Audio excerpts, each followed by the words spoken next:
ఆంజనేయమతిపాటలాననం కాంచనాద్రికమనీయ విగ్రహం పారిజాతతరుమూలవాసినం భావయామి పవమాననందనం.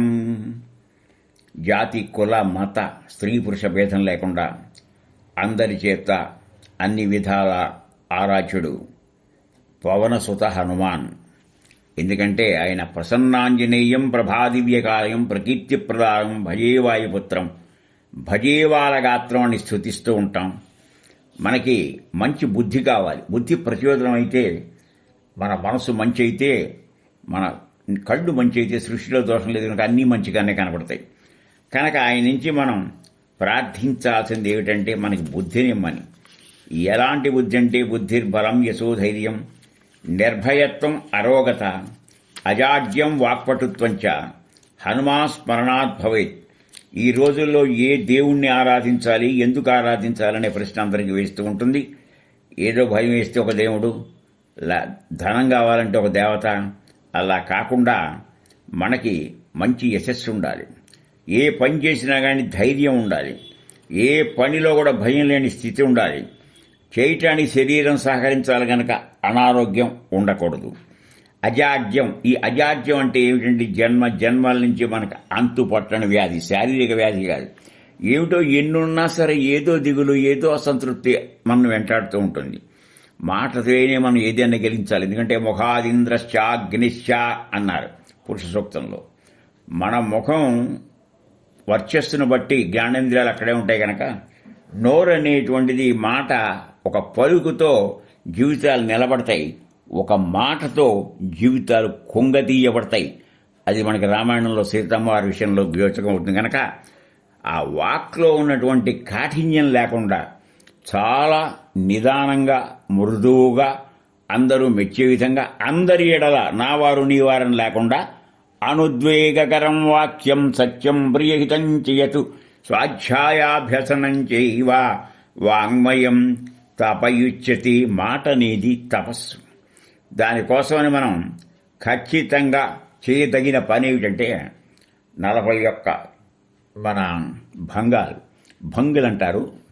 మనకి తులసీదాస్ అందించినటువంటి హనుమాన్ చాలీసా అందరూ రోజు మొత్తం మీద 100 పాఠకర్, అది కాదు 7 పాఠకర జూయి 7 సార్లు పారాయణ చెయ్యాలి. కానీ ఈయన పారాయణ చేయటంతో పాటు మనకి ఏ పనులన్నా కావాలంటే ఏం చేస్తారు ఇహంలో, పరంలో కావాలంటే ఆయన ఆరాధ్యుడు శ్రీరామచంద్రుడు. శ్రీరామచంద్రుని యొక్క మంత్రం కూడా మనం పఠించాలి. అది సులభతరం, అందులో బీజాక్షరాలు లేవు.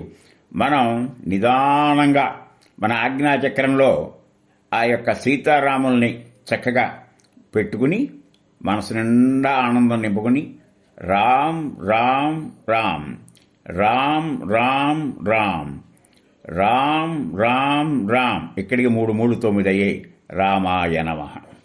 వరరుచి అనేటువంటి ఆయన గుణకాలు చెప్తే ఒక్కొక్క అక్షరానికి ఒక్కొక్క విలువ ఉంటుంది. ఉదాహరణకి ఓం నమో నారాయణాయ అష్టాక్షరి, నమశివాయ పంచాక్షరి. నమో నారాయణలోని రా అనేటువంటి దాన్ని వశిష్ఠుడు ఎంపిక చేశాడు. నమశివాయలో మాని ఎంపిక చేశాడు. మరి రాది విలువ ఏమిటి? యా రా లా వా శేష సహ ఈ వర్గాలు కవర్గం పవర్గం చవర్గం. ఈ యా రా లవాలో రా అంటే 2, పా ఫా బా భా మా అంటే 5, 2 5లు 10. కనుక రామ అంటే 10 10లు 100, మళ్ళా రామ 10 10లు 100, 100 ఇంటూ 100 ఇంటూ 100 ఇంటూ 100 ఇలా వేసుకుని పోతే మనకి దగ్గరగా 1 కోటి దాకా వస్తుంది. 21 సార్లు కనీసం చేస్తే 21 కోట్లు. కానీ దానికి కావాల్సినటువంటి స్థితి కనుక ఈ హనుమాన్ చాలీసా పారాయణతో పాటు రామమంత్రం చేసుకుంటూ తెలిసి రామచింతన చెయ్యవే మనస అనే రీతిగా ఆ లక్ష్మణుడు ఏం చేశాడు, ఆంజనేయస్వామి యొక్క నిజస్వరూపం చరిత్ర అంతా కూడా హనుమాన్ చాలీసాలో మనకు వస్తుంది. గతంలో దీన్ని ప్రతి భంగిని గురించి చెప్పాను. ఆయన సూక్ష్మ రూపంలో వెళ్లి సీత కనబడ్డాడు, వికట రూపంలో లంకను దాల్చాడు. మరి సంజీవిని అన్నింటికన్నా, అందుకనే సంజీవితోద్ధార, నా యొక్క మనో క్లేశాన్ని తొలగించమనేటువంటి శ్లోకం కూడా ఉంది. అప్పుడు సృజించాడు, ఆ సంజీవిని తెచ్చి లక్ష్మణుని బతికింపజేశాడు. ఇన్నిన్ని గొప్ప పనులు చేసిన వాడిని రాముడు నేను ఏమి ఇవ్వగలను? ఎక్కడున్నామో తెలియని పరిస్థితిలో ఆవిడ క్షేమం నాకు అంటే అయ్యోని చేయనటువంటి జానకి నా క్షేమం ఆవిడికి తెలివి పుణ్యం కట్టావు కనుక ఎంత ఇచ్చినా నీకు తక్కువే కనుక ఆ ఆలింగన భాగ్యాన్ని కలిగించాడు కనుక మనం ఎవరి విషయంలోనైనా మనకు గుర్తుంచుకోవచ్చు. శంకర భగవత్పాదులు వారు ఒకరు, ఆంజనేయ స్వామి ఒకరు, వారి కోసం వారు ఏం చేసుకోరు. రుద్రావతారం 10 మందికి చేయటం కోసమే ఈయన ఉన్నాడు. భవిష్యత్ బ్రహ్మ. మరి ఈనాటికి కూడా ఆ సంజీవ పర్వతం మీద తపస్సు చేసుకుంటున్నారని చెప్తున్నారు. ఎలాంటి కష్టమైన కార్యక్రమం అయినా సరే ఉంటాడాయన. అయితే రాముని కలవాలి అంటే మాత్రం నీ అనుమతి లేనిది రాముడి యొక్క ద్వారంలోకి ప్రవేశించలేమని చెప్తున్నారు. ఎన్ని కష్టాలు వచ్చినా మనోవాక్కాయ కర్మలతో అంటే మనం అనేకాగ్రత ఏదో ఆలోచిస్తూ ఏదో చేయటం కాదు, ఏకాగ్రతతో గనక ఆయన్ని కలిస్తే ఆయన ఎంతగానో మనకి సహాయం చేస్తాడంట్లో అతిశయోక్తి లేదు. అందువల్ల ఆయనకి మనం జై జయధ్వానాలు చెబుతూ ఈ మనకి ఎన్ని 100 పర్యాయాలైనా కానీ 7 పర్యాయాలే చేస్తని చెప్పి మూలంలో ఉంది. ఇక ఆ రకంగా చేసిన ఆయనకి మనం ఏమి ఇవ్వగలం?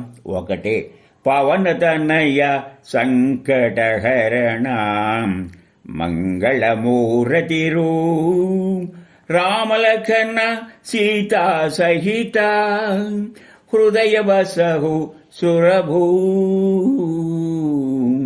పవన కుమార సంకట వినాశ మంగళమూర్తి రామలక్ష్మణ సీతా సహిత హృదయం గలవాడా, సమస్త సేవలతో నా మదిలో నివాసం ఉండని చెప్పేటువంటి ప్రార్థనతో ముగింపైంది. హరి ఓం.